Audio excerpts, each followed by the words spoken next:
नमस्कार खमागणी सभी प्यारे साथियों का स्वागत है आपके अपने प्लेटफॉर्म माइंड मैप पर। कैसे हो सभी साथी? बढ़िया, जबरदस्त, एकदम बढ़िया तैयारी आप लोगों की चल रही होगी। आज लैब असिस्टेंट का जो ओल्ड पेपर है मेरे प्यारे दोस्तों, ये ओल्ड पेपर सर कब हुए थे? पिछली बार 2022 के फरवरी मार्च के अंदर वैकेंसी आई थी और जून 2022 के अंदर इसका पेपर हो गया था। ध्यान देना, थोड़ी सी ध्यान से बात सुनना है ना। लैब असिस्टेंट वालों के साथ साथ ये राजस्थान जीके के प्रश्न सभी विद्यार्थियों के लिए बहुत इंपॉर्टेंट है, तो आप सभी साथियों को इस चीज का विशेष ध्यान रखना है। वेरी वेरी इंपॉर्टेंट आप सभी के लिए क्लास। तो इसमें हम बात करेंगे कि लैब असिस्टेंट का पेपर साइंस के 2 पारी में पेपर हुए थे। आपके 28 तारीख को भी हुए थे, 29 तारीख को भी हुए थे, यानी कि 4 दिन मतलब 4 पारी हुई थी 2 दिन के अंदर। फिर 30 तारीख को आपके ज्योग्राफी और होम साइंस के पेपर हुए थे, है ना। तो आप सभी साथियों को थोड़ा सा पता होना चाहिए कि पिछली वैकेंसी कब आई थी और पेपर कब हुआ था। तो 28 से लेकर के 30 जून 2022 को आपका पेपर हुआ था लैब असिस्टेंट का पिछली भर्ती। और अब जो अगला पेपर होगा वो मान के चलिए कि नवंबर के अंदर डेट दी है, तो दिसंबर या जनवरी 2026 भी जा सकता है। 1 साल का टाइम आपके पास में है। राजस्थान जीके का कैसा पेपर आया था? मैं क्या कह रहा हूं? मैं कह रहा हूं कि पिछला पेपर बहुत सरल आया था। ये कहने का मतलब मेरा यह है कि पिछला पेपर सरल उन बच्चों के लिए है जिन्होंने लंबी तैयारी की। निश्चित रूप से वो जीके के अंदर ज्योग्राफी वाला जैसे टॉपिक है, ज्योग्राफी वाला जो सब्जेक्ट है उसमें 50 में से आप, मैं जो पढ़ाऊंगा उसके बेस पे आप 50 में से 48 तक भी सही कर सकते हैं, 48 तक भी, 50 में से 48 तक सही कर सकते हो आप लोग, 45 भी सही कर सकते हो। मतलब जितना आप पढ़ोगे अपने लेवल पे उतना आप सही कर पाओगे। ये खैर मैं मेरे कंटेंट के दम पे कह रहा हूं कि भाई जो पढ़ाऊंगा वो क्वेश्चन आपको मिलेंगे।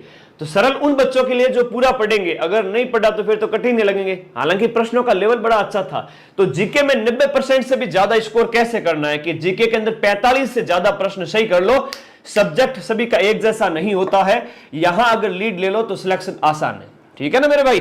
तो आ जाइए, सभी बच्चे लाइव आ चुके हैं। सबसे पहले टेलीग्राम चैनल ज्वाइन कर लेना, लिंक इसी वीडियो के नीचे पिन किया गया है, जहां इसके ओल्ड पेपर जो आयोजित हुए थे लैब असिस्टेंट के वह आपके अपलोड हुए हैं। सिलेबस अपलोड कर दिया गया है और इस क्लास की पीडीएफ भी डाल दूंगा। अब ये पहला प्रश्न आपके सामने है ना। कमेंट सेक्शन ऑफ करके 2025 में लैब असिस्टेंट की कितनी पोस्ट आएगी?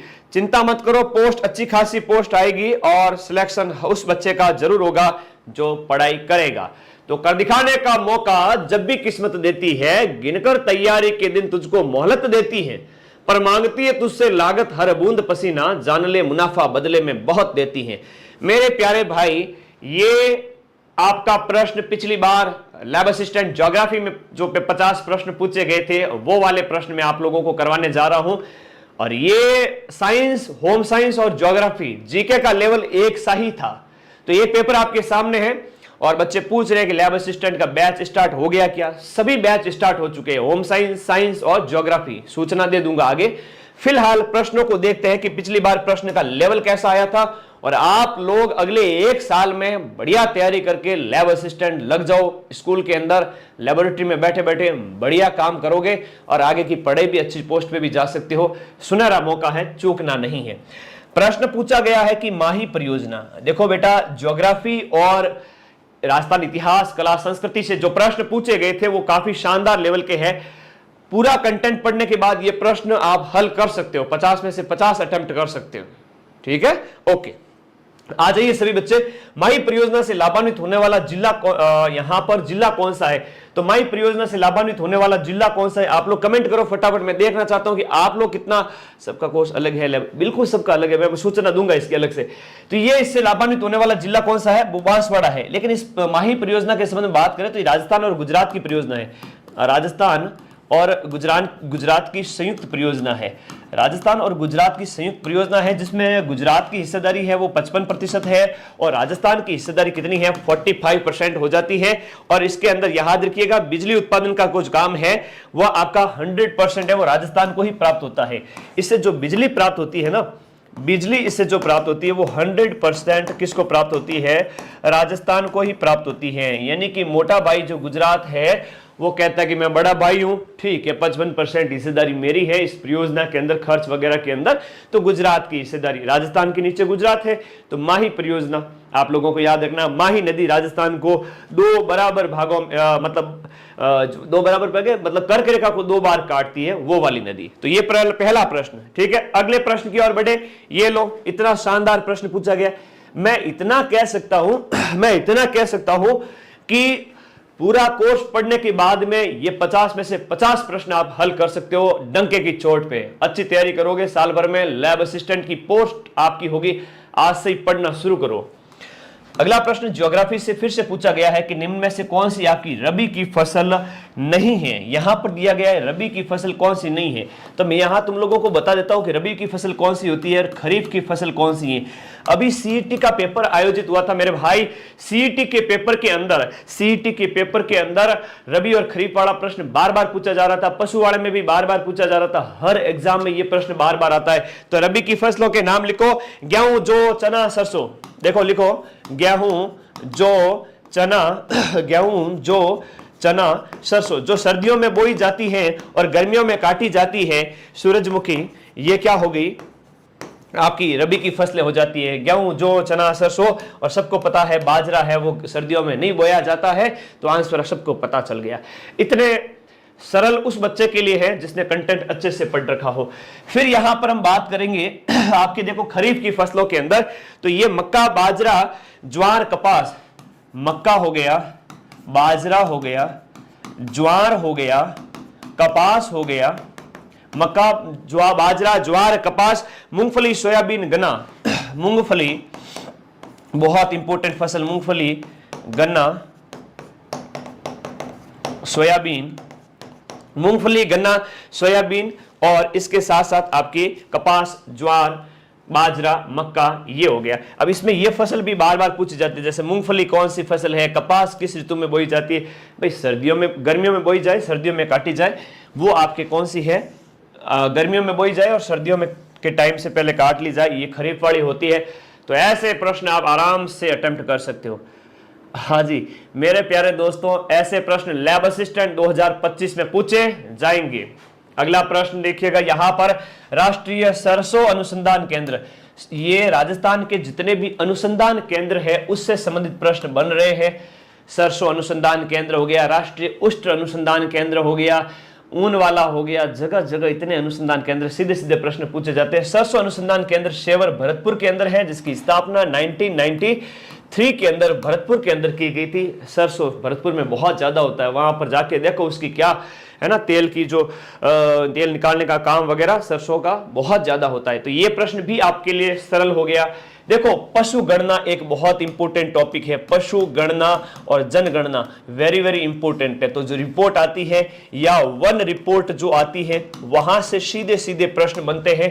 तो पशु गणना जो 2019 की है उसके आधार पर एक प्रश्न पूछा गया था। यह पूछा गया था कि राजस्थान में सर्वाधिक जो भैंस है, भैंस की संख्या राजस्थान के किस जिले में सबसे ज्यादा पाई जाती है, यह प्रश्न पूछा गया था। तुम लोग मुझे कमेंट बॉक्स में बताओ फटाफट, भैंसें सबसे ज्यादा कहां पाई जाती है। लैब असिस्टेंट बनना है या नहीं बनना है वो आज डिसाइड होगा। आज तुम लोग जितना पढ़ोगे अभी से उसी से डिसाइड होगा कि लैब असिस्टेंट कौन बच्चा बनेगा। तो जयपुर के अंदर भैंसों की संख्या सबसे ज्यादा है। इसके साथ साथ हम बात करें गाय की संख्या सबसे ज्यादा कहां पर है, जैसे गाय हो गई, गाय के साथ साथ आपके ऊंट हो गए, घोड़े हो गए, ऊंट हो गए, घोड़े हो गए, ऊंट, घोड़े, गधे, ये राजस्थान में किन किन जिलों में सबसे ज्यादा पाए जाते हैं। जैसे हम गाय की बात करें तो गाय सबसे ज्यादा कहां पाई जाती है, तो सर्वाधिक गाय पाई जाती है आपके उदयपुर के अंदर। कहां पाई जाती है, उदयपुर के अंदर सबसे ज्यादा गाय। ऊंट कहां पाए जाते हैं, जैसलमेर के अंदर सबसे ज्यादा पाए जाते हैं। और इसी के साथ साथ घोड़े बीकानेर के, घोड़े आपके कहां के, बीकानेर के अंदर सबसे ज्यादा पाए जाते हैं। और गधों की संख्या की बात करें तो बाड़मेर के अंदर गधे सबसे ज्यादा पाए जाते हैं, गधे और भेड़। खैर ये पशु गणना के ऊपर आधारित प्रश्न है, एग्जाम में बार बार प्रश्न आते हैं। एग्रीकल्चर वालों का थोड़ा लफड़ा है, देखना पड़ेगा, नोटिफिकेशन आएगा तब बताऊंगा तुम लोगों को। निम्न में से कौन सी एक मीठे पानी की झील नहीं है। कहने का मतलब है मीठे पानी की झील, मतलब यहां पर कौन सी एक खारे पानी की झील है, ऐसा मतलब कहने का है। तो पिचोला है, पुष्कर है, आना चागर है, ताल छापर है। साड़ी का पल्लू कुत्ता फाड़े, ता से ताल छापर। यहां पर दिए गए ऑप्शन में क्वेश्चन नंबर 5 और क्वेश्चन नंबर 5 का ऑप्शन डी नंबर जो चूरू के अंदर स्थित झील है वह आपकी खारे पानी की झील है। देखो ट्रिक है एक, साड़ी का पल्लू कुत्ता फाड़े, साड़ी का पल्लू है ना, साड़ी का पल्लू कुत्ता फाड़े, तो साड़ी का पल्लू कुत्ता फाड़े ऐसे करके ट्रिक है। तो सांबर हो गई, ये आपकी क्या है, खारे पानी की झील है। ये सारी की सारी क्या है, खारे पानी से संबंधित झीलों की ट्रिक है। डी से आपका डीडवाना, कौन सी झील हो गई, डीडवाना वाली झील हो गई। का से कावोद झील हो गई आपकी। प से पचपदरा झील हो गई, कौन सी वाली, बालोतरा के अंदर पचपदरा, पचपदरा हो गई। बीकानेर की लूणकरण सर हो गई और आपकी ताल छापर हो गई, त से ताल छापर हो गई। और इसी के साथ साथ आपकी फड़ौदी हो गई है ना, फड़ौदी के अंदर स्थित है। तो ये डेगाना हो गई। तो मतलब अलग अलग झीलें हैं। हाँ, ये फर्स्ट क्लास है कि लैब असिस्टेंट की। अरे यूट्यूब पर तो मैं कुछ कुछ क्लास लगाता रहूंगा, बाकी एप्लीकेशन के अंदर रात को रोज 9 बजे ज्योग्राफी की क्लास होती है और 10 बजे होम साइंस की क्लास होती है और 8 बजे रात को साइंस की रोजाना क्लास तुम्हारे आती है। तो ये आपको याद रखना है ना। तो ये याद रखे, आगे बढ़े नेक्स्ट। अब कोर्स के बारे में जो पूछ रहे हैं उन बच्चों को कहना चाहूंगा, मेरे प्यारे भाई, सबसे पहले तो ऐप को डाउनलोड करना है। और ऐप को डाउनलोड करने के बाद जो आपको कैटेगरी दिख रही है यहाँ पर कोर्स वाली, इस कोर्स के ऊपर क्लिक करना है आपको और अंदर जाओगे। सबसे पहले तो यार ऐप का लिंक इस वीडियो के नीचे दिया हुआ है, उसके ऊपर क्लिक करना, डाउनलोड कर लेना, साइन अप की प्रोसेस पूरी कर लेना। साइन अप में आपका नाम, जिला वगैरह, फोन नंबर सब डालने पड़ते हैं। उसके बाद में आपको कोर्स वाली कैटेगरी पे क्लिक करना है। सेकंड नंबर का जो कोर्स है वो आपके लैब असिस्टेंट का है। लैब असिस्टेंट कोर्स में जाकर के बाय नाउ पर क्लिक करना है। 1499 रुपए के अंदर आपको क्या मिल रहा है, राजस्थान जीके भी मिल रहा है, पूरा Rajasthan GK, India GK, psychology और इसके साथ साथ जो आपका सब्जेक्ट है वह भी उसके अंदर मिल रहा है। सर कोई डाउट हो तो व्हाट्सएप करो 898955982723 पर व्हाट्सएप कर लो, कॉल नहीं लगेगा, व्हाट्सएप कर देना मुझे, मैं खुद रिप्लाई देता हूं, है ना। कोई कोचिंग का मालिक रिप्लाई देता है क्या? मैं कोचिंग नहीं हूं, मैं तुम्हारा बड़ा भाई हूं, तुम लोगों को पढ़ाने का काम करता हूं। तो प्लीज, मैं कोचिंग नहीं हूं, मुझे कोचिंग वाला ना माने। आप लोगों को हमेशा गाइडेंस देता हूं, आप कॉल करें, इस नंबर पे व्हाट्सएप करें या वॉइस कॉल व्हाट्सएप का तो लगेगा। खैर, ये आपका साइंस वाला है, पहले 500 विद्यार्थियों के लिए फीस रखी गई है। उसके बाद में आपका ज्योग्राफी प्लस राजस्थान जीके, ये भी पहले 500 विद्यार्थियों के लिए ही 1499 फीस है। न्यू ईयर के बाद में ये फीस बढ़ जाएगी। ये होम साइंस और राजस्थान जीके का कोर्स भी उसी लाइव, इस पे क्लिक करोगे तो सारे कोर्स मिल जाएंगे। अब जिसको ज्वाइन करना है वो ज्वाइन कर लेना, ठीक है। हम आपकी कोचिंग कहां चलती है बेटा? ऑनलाइन नहीं है, अपनी सारे काम ऑनलाइन है, ऑफलाइन नहीं है, ठीक है। तो जिन भी बच्चों को ज्वाइन करना है फटाफट बैच ज्वाइन करें। सर क्लास से कब से स्टार्ट हुई? हर एक बैच में 3-4 क्लास ही हुई है अभी तक, अभी स्टार्ट हुआ है। फटाफट जाओ, लाइव होने के बाद में वो क्लास रिकॉर्डेड फॉर्म में रहती है। और इसके जो नोट्स कहां मिलेंगे सर? नोट्स हर एक वीडियो के नीचे क्लिक करना, हर एक क्लास के नोट्स मिल जाएंगे।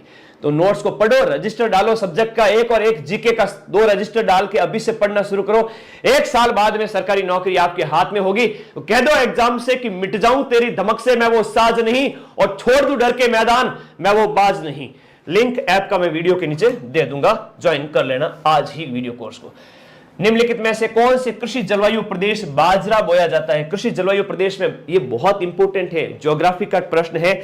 कृषि जलवायु प्रदेश, राजस्थान के कौन सी कृषि जलवायु प्रदेश में बाजरा बोया जाता है? ये प्रश्न पूछा गया है। अर्ध शुष्क पूर्वी मैदान इसमें बोया जाता है। किसमें? अर्ध शुष्क पूर्वी मैदान के अंदर। जैसे कृषि जलवायु प्रदेश की हम बात करें बेटा, ये प्रश्न बहुत इंपॉर्टेंट है, हर बार एग्जाम में पूछा जाता है। कृषि जलवायु प्रदेश, कृषि जलवायु प्रदेश हर बार एग्जाम में पूछा जाता है, आप लोगों को ध्यान रखना है इसमें। कृषि जलवायु प्रदेश की हम बात करें तो ये देखो, सबसे बड़ा कृषि जलवायु प्रदेश कौन सा है? एक सी वाला। कई बार एग्जाम में पूछा जाता है, सबसे बड़ा कौन सा है? एक सी है। सबसे छोटे की भी बात आती है तो सबसे छोटे की बात करें तो 4 बी है। तो ऐसे आपको ध्यान रखना है। ये कृषि जलवायु प्रदेश, इसमें बाजरा बोया जाता है एक सी के अंदर। किसमें बोया जाता है? एक सी के अंदर। 10 कृषि जलवायु प्रदेश हैं। कितने? 10 कृषि जलवायु प्रदेश है। और ये यहां से एक प्रश्न पक्का एग्जाम में पूछा जाता है। मैं तुम्हें लैब असिस्टेंट बैच के अंदर ज्योग्राफी, साइंस वाले बच्चों को ज्योग्राफी मतलब साइंस वाले सब्जेक्ट के राहुल सर पढ़ाएंगे, जीके पूरा इंडिया जीके, राजस्थान जीके मैं पढ़ाऊंगा। क्यों टेंशन लेते हो? ठीक है, कोर्स कब तक कंप्लीट हो जाएगा? कोर्स आपके जून 2025 से पहले पहले कंप्लीट कर देंगे। 6 महीने आपके पास बचेंगे, फिर रिवीजन पे रिवीजन। हाँ, टेस्ट सीरीज भी फ्री मिलेगी, जिसमें 20 से 25 टेस्ट आपको फ्री दिए जाएंगे वीडियो कोर्स के अंदर। आपको अलग से नहीं, उस बैच के अंदर फ्री दिए जाएंगे, अलग से फीस नहीं ली जाएगी। राजस्थान में सबसे छोटा कृषि जलवायु प्रदेश कौन सा है? क्वेश्चन नंबर 7 जो पूछा गया है, सबसे छोटा कौन सा है? तो सबसे छोटा ये देखो, सबसे छोटा कृषि जलवायु प्रदेश कौन सा है? दिए गए ऑप्शन में क्वेश्चन नंबर 7, और क्वेश्चन नंबर 7 का आंसर हो गया आपका आर्द्र दक्षिणी मैदान। आर्द्र दक्षिणी मैदान, आर्द्र दक्षिणी मैदान 4B, 4B ये रहा आर्द्र दक्षिणी मैदान 4B। जो ये वाला ना बांसवाड़ा डूंगरपुर वाला सबसे छोटा है और ये बड़ा है, तो ये आपका सबसे छोटा हो गया, सबसे बड़ा हो गया। और राजस्थान के कितने कृषि जलवायु प्रदेश है? यहां से सीधे सीधे प्रश्न एग्जाम में आते हैं। लैब असिस्टेंट के अंदर इस एक टॉपिक से 2 प्रश्न आ गए, इस एक टॉपिक से 2 प्रश्न आ गए। इतना शानदार ये प्रश्न हो जाता है। ठीक है, तो यहां पर आंसर क्या हो गया? आर्द्र दक्षिणी मैदान। कौन सा हो गया? आर्द्र दक्षिणी मैदान, बी ऑप्शन। 7 का कौन सा हो गया? B option. और हर रोज रात को क्लास होती है 8, 9 और 10 बजे। 8 बजे साइंस की क्लास, 9 बजे ज्योग्राफी और 10 बजे होम साइंस की क्लास माइंड मैप ऐप के अंदर होती है। नोटिफिकेशन मिल जाएगा जिन भी बच्चों ने ज्वाइन किया हुआ है, नोटिफिकेशन उन्हीं को ही मिलता है, पेड बैच है। निम्नलिखित नदियों में से कौन सी नदी है अंतः प्रवाही नदी नहीं है? अंतः प्रवाही नदी मतलब जो आपके ना तो अरब सागर में मिलती है, ना बंगाल की खाड़ी में मिलती है। हम ऐसे बात करें, जो ना अरब सागर में गिरेगी, ना बंगाल की खाड़ी की तरफ जाएगी, केवल और केवल राजस्थान के अंदर ही बहने वाली नदियों को अंतः प्रवाही नदी कहेंगे। तो आपके दिए गए ऑप्शन में मेंढा, वाकल, खंडेला, क्वेश्चन नंबर 8 का आंसर हो गया आपके वाकल है, वो अंतः प्रवाही नदी नहीं है। अंतः प्रवाही नदियों के कुछ नाम हैं, है ना, एग्जाम पॉइंट ऑफ व्यू से याद रखना। राजस्थान की अंतः प्रवाही नदियां कौन कौन सी हैं, जो सिर्फ और सिर्फ राजस्थान के अंदर ही बहती है, बाहर नहीं जाती है? अंतः प्रवाही नदियों के नाम। इस बार लैब असिस्टेंट में यह प्रश्न जो पूछा गया है, अगली बार जब लैब असिस्टेंट का पेपर होगा तो यहां से नया प्रश्न भी पूछा जाएगा, इसी में से पूछा जाएगा। वापस से अंतः प्रवाही नदियों के नाम दिए जाएंगे। सभी बच्चे जो इस क्लास को देख रहे हैं वह इस क्लास को अपने व्हाट्सएप स्टेटस पे लगा ले आज की इस लैब असिस्टेंट क्लास को। ये आपके लिए रामबाण है कि जीके की तैयारी कैसे करनी है। अंतः प्रवाही नदियों में घग्गर है, कांतनी है। देखो, एक तो घग्गर जो हनुमानगढ़ उत्तरी राजस्थान घग्गर हो गई, आपकी कांतली नदी हो गई, काकने नदी हो गई, है ना, काकने नदी हो गई। इसके साथ साथ हम बात करें साबी, रूपारेल, मेंथा, साबी हो गई, रूपारेल हो गई, कौन सी रेल? रूपारेल, और मेंथा हो गई। तो ये आपकी सब अंतः प्रवाही नदियां हैं। वाकल इसमें अंतः प्रवाही नदी नहीं है, ये आप लोगों को याद रखना है। अगले प्रश्न की ओर बढ़ते हैं। राजस्थान का सबसे बड़ा कृषि जलवायु प्रदेश, सबसे बड़ा कृषि जलवायु प्रदेश कौन सा है? मतलब most important, very very important मेरे प्यारे भाई, सबसे इंपोर्टेंट जो टॉपिक है ज्योग्राफी वाला, कृषि जलवायु प्रदेश, जिसकी फोटो मैंने लगा दी है, इसकी पीडीएफ मैं टेलीग्राम पर भेज दूंगा, लिंक इस वीडियो के नीचे दिया हुआ है, ज्वाइन कर लेना। यहां से प्रश्न पूछा गया, ये 50 प्रश्न पढ़ लोगे आज तो भी अपने आप को ऐसा फील करोगे कि सर मजा आ गया, इतने सारे जीके के क्वेश्चन आपने करवा दिए। और रिकॉर्ड फॉर्म में, लाइव होने के बाद में रिकॉर्डेड फॉर्म में रहती है मेरे भाई, चिंता न करें।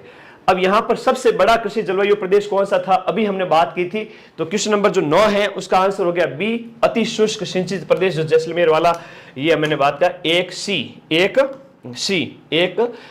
वाला, ये वाला, ठीक है।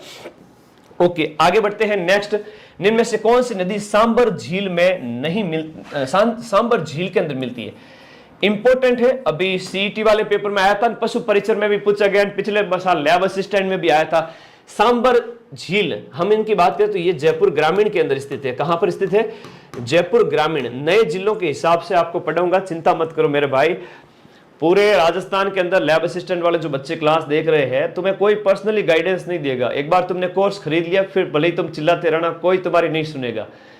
तो पैसे जब लगा ही रहे हो तो ऐसी जगह लगाओ ना जहां टीचर से संपर्क हो, जहां तुम्हें क्लास डेली मिले, जहां कंटेंट बढ़िया नोट्स हाथ से लिखाए हुए हो, है ना, तो ये माइंड मैप पे ही मिलेंगे। सांबर झील की हम बात करें, ये क्या है बेटा?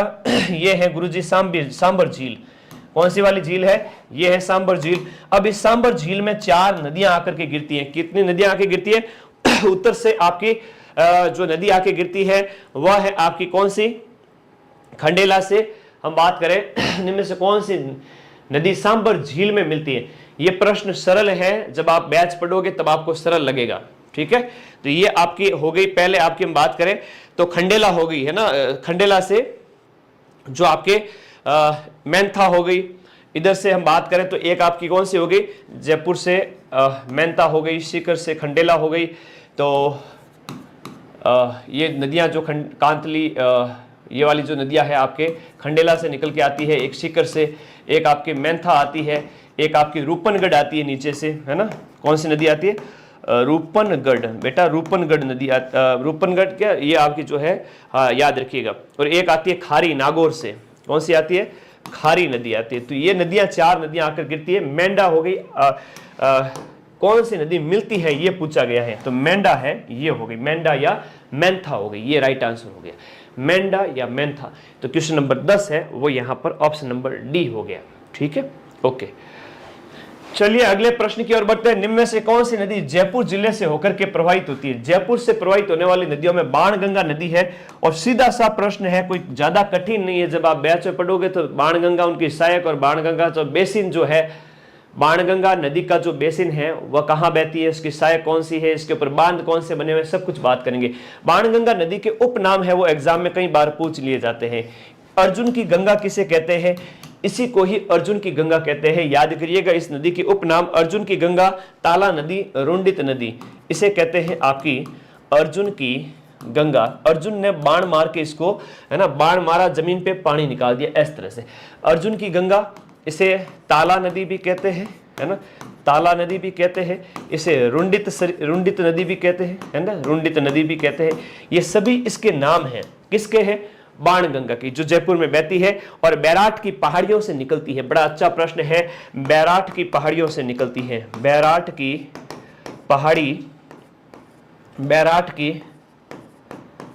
की पहाड़ी से इसका क्या होता है? बैराट की पहाड़ी से इसका उद्गम होता है। और दूसरी बात याद करिएगा, इसके ऊपर बांध बने हुए हैं, जैसे जमवा रामगढ़ बांध बना हुआ है, अजान बांध बना हुआ है। जमवा रामगढ़ बांध इसके ऊपर कहां बना हुआ है? जमवा रामगढ़, और एक बना हुआ है अजान बांध। तो ये तो बना हुआ है आपके जयपुर के अंदर, ये बना हुआ है जयपुर के अंदर इस नदी पे, और ये बना हुआ है आपके भरतपुर के अंदर। कौन सा? यहां भी प्रश्न पूछा जाते हैं दोनों। तो मैं जब आपको पढ़ाऊंगा तो A to Z चीजें पढ़ाऊंगा, आप आराम से उनका आंसर दे सकते हो। कौन सी नदी जयपुर से होकर बहती है? राजस्थान की नदियों से प्रश्न आते हैं, ये भी ऐसे प्रकार के। नीचे दिए गए राजस्थान के जिलों में से किसकी सीमा पाकिस्तान से नहीं मिलती है? पाकिस्तान से मिलने वाले जिलों की हम बात करें तो आपको सीधे सीधे आपको राजस्थान का मैप के माध्यम से, जब मैं आपको ऐप में पढ़ाता हूं तो राजस्थान के मैप के माध्यम से इस तरीके से पढ़ाता हूं, तब आप इसको ऐसे देखोगे बेटा, तो यहां देखो पाकिस्तान से सारे जिले दिए गए, तो आपके जोधपुर है उसकी सीमा आपको दिख रहा है कि पाकिस्तान से नहीं मिलती है। तो पाकिस्तान से किसकी कितनी सीमा लगती है? से गंगानगर है तो 210 है, 210 है। बीकानेर 168 है, 210 बीकानेर हो गई तो 168 बीकानेर हो गई, तो ये 168 किलोमीटर, ये 210 किलोमीटर। और इसके साथ साथ हम बात करें बाड़मेर की, ये जो सीमा है ना, बाड़मेर हो गया, जैसलमेर हो गया, अभी खैर नया जिला अनूपगढ़ बन गया है, और गंगानगर, अनूपगढ़ आपके गंगानगर और बीकानेर वाले पार्ट को मिला करके बनाया गया, तो ये याद रखना है। तो यहाँ पर दिए गए में आपका बाड़मेर 228 किलोमीटर है, बाड़मेर 228 किलोमीटर लग सीमा लगती है। उसके साथ साथ 464 जैसलमेर की सीमा लगती है, 464 किलोमीटर जैसलमेर की सीमा। तो भूगोल के अंदर हम राजस्थान की स्थिति, विस्तार और भौतिक प्रदेश वगैरह सब पढ़ेंगे, तो बस इसमें ऐसे प्रश्न बहुत सरल हैं, आराम से हल कर सकते हो। निम्नलिखित युगों में से कौन सा आपका सही नहीं है? प्रश्न पूछने का तरीका देखो कि कौन सा सही नहीं है। वन्यजीव अभ्यारण्य राजस्थान की ज्योग्राफी से प्रश्न पूछा गया है, और कौन से जिले में स्थित है? आपका शेरगढ़ है सिरोही में। गलत बात है, शेरगढ़, शेर को खुला नहीं छोड़ना चाहिए, शेर को बाहर नहीं छोड़ना चाहिए, शेर को बाहर नहीं छोड़ना चाहिए, है ऐसा कहता है, या शेर बाहर अगर चला गया तो खा जाएगा सबको, है ना। तो शेर है वो बाहर ही विचरण करता है। इस टाइप से कुछ याद रखो दिमाग के अंदर, जब मैं पढ़ाऊंगा तो आपको इस तरीके से याद करवा दूंगा। यही आपका असुमेलित है। ताल चापर आपका छुरु के अंदर है, जो कृष्ण मृगों के लिए जाना जाता है। किसके लिए? काले हिरणों के लिए जाना जाता है। और इसके साथ साथ आपकी कुर्जा भी यहां पर आती रहती है। तो कुर्जा और काले हिरणों के लिए ताल छापर। यहां पर खारे पानी की झील भी है जिसका आकार सिकुड़ रहा है, ये प्रश्न एग्जाम में पूछा गया है।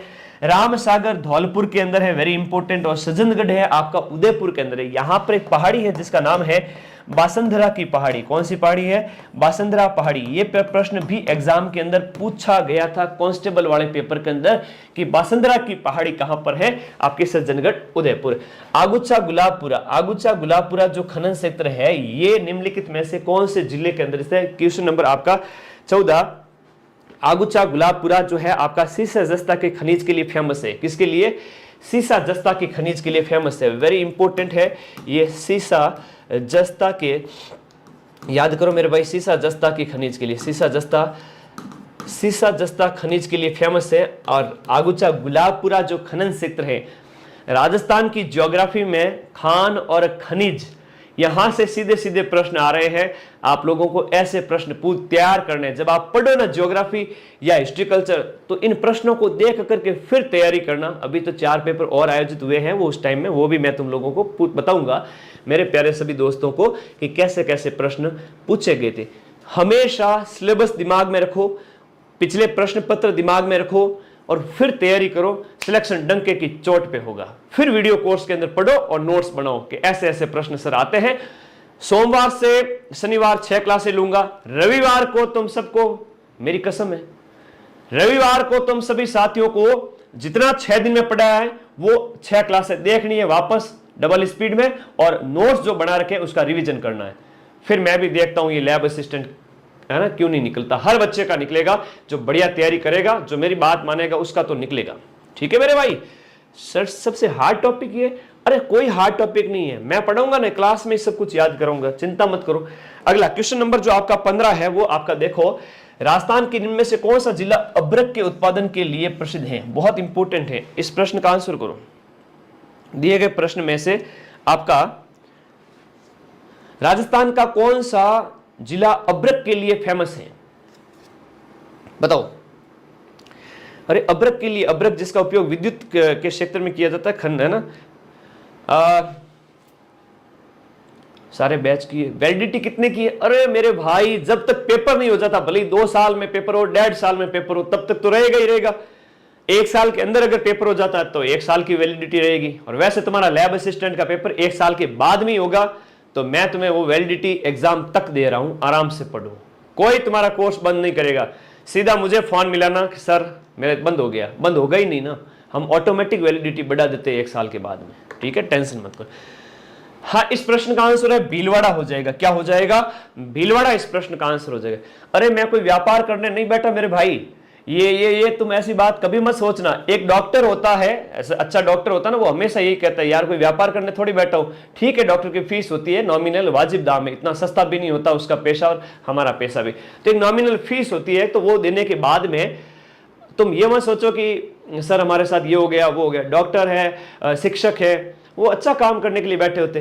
परचूनी की दुकान वाले थोड़ी है कि तुमसे ज्यादा रुपए वसूल कर ले, वो बिल्कुल भी इच्छा नहीं रहती। हाँ, ये दुकान वाले जो बैठे रहते हैं ना, ये ज्यादा वसूलने वाले होते हैं। मुझे कभी पर्सनली फील होता है कि मैं व्यापारी नहीं हूं, है ना, मैं बेचने वाला नहीं हूं, कम फीस के अंदर, ताकि ऐप के भी खर्चे होते हैं, कंटेंट राइटर्स होते हैं, टीचर्स होते हैं, टाइपिस्ट होते हैं, ऐप का खर्चा आ जाता है महीने का, बहुत बड़ा खर्चा, तो वो खर्चा निकालना पड़ता है। कई सारे काम धंधे होते हैं, तो वो से निकल जाते हैं नॉमिनल फीस में। हमने उतनी फीस रखी है जिससे अपना खर्चा निकल जाए।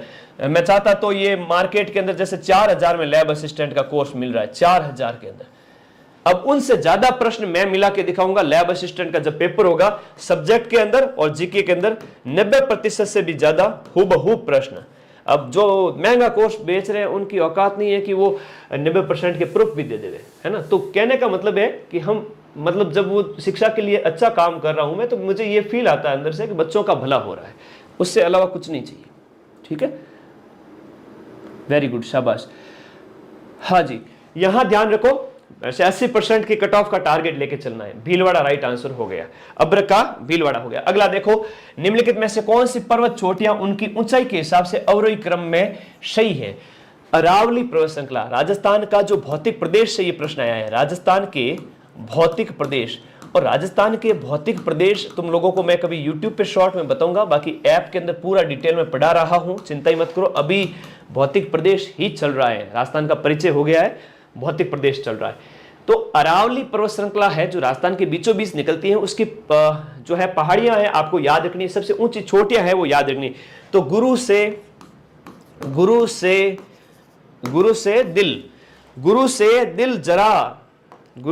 दिल जरा अचल, ऐसे याद करो, थोड़ा सा याद करो इसमें।